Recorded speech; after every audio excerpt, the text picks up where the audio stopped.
Not Taken by Robert Frost is perhaps one of the most appreciated poems that are in existence, but it's also one of the most misunderstood and misinterpreted.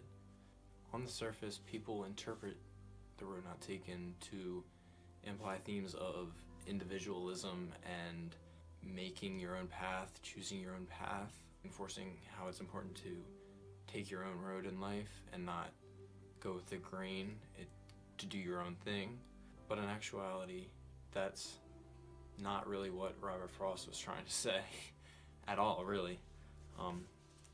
In fact, he wrote it for a friend, Edward Thomas, who's also another New England poet. They used to go on long walks together. During these walks, Edward Thomas would oftentimes have trouble making the decision whether to choose between two paths.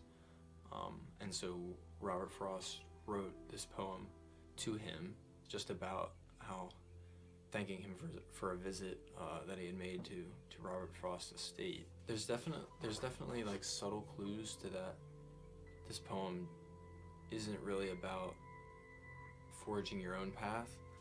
The poem really comes down to a traveler coming up and being torn between two different routes. And a lot of people see this as one path being sort of like the main road and the other one being like an offshoot, that sort of implying that the person should take the one, like sort of the individualistic path, the one that not many people go on. But really Robert Frost describes the two paths as really very similar. The end of the second stanza said, had warned them really about the same. So what that implies is that the roads, though initially appearing different, and that one was maybe a little bit more worn than the other, they're actually really just the same.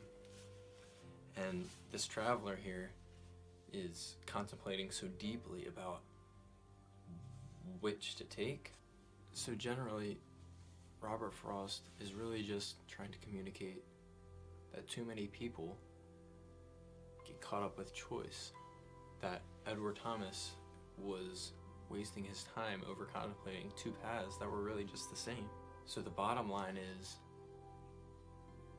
of the poem, even though it was written in a joking fashion, because Edward Thomas wasted so much time trying to decide between two paths that were just the same, when the poem became very renowned around the world, the real meaning, and like what it really implies, is that you need to just choose. The longer you sit there and the longer you look at the two options, the more that they really appear that there's not much difference.